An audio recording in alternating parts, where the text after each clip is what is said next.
మీ కాళ్ళు ఉబ్బిపోతున్నాయా?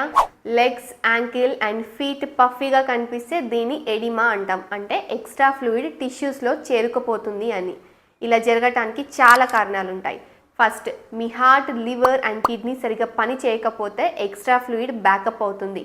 And me veins సరిగా పని చేయకపోతే బ్లడ్ పూలింగ్ జరుగుతుంది.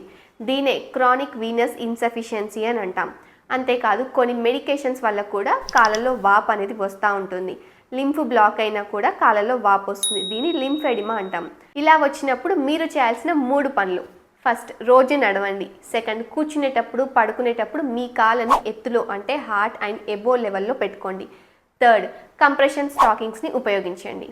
గుర్తుపెట్టుకోండి, వాపు సడన్గా అండ్ ఒక కాలికి మాత్రమే వస్తే, వాపుతో పాటు నొప్పి, చెస్ట్ డిస్కంఫర్ట్ అండ్ దమ్ము వస్తే బ్లడ్ క్లాట్ ఎమర్జెన్సీ కావచ్చు. సో ఇమ్మీడియట్గా డాక్టర్ని కన్సల్ట్ అవ్వండి. కాళ్ళల్లో వాపు వచ్చిన ప్రతిసారి సీరియస్ కండిషన్ కాకపోవచ్చు, కానీ ఇండైరెక్ట్గా మీ బాడీ మీకు సిగ్నల్ ఇస్తుంది సంథింగ్ ఇస్ రాంగ్ అని. సో ఇమ్మీడియట్గా రియలైజ్ అయిపోయి యాక్షన్ తీసుకుంటే మీరు సేఫ్గా అండ్ హెల్తీగా ఉంటారు. Hope you like this video. Thank you.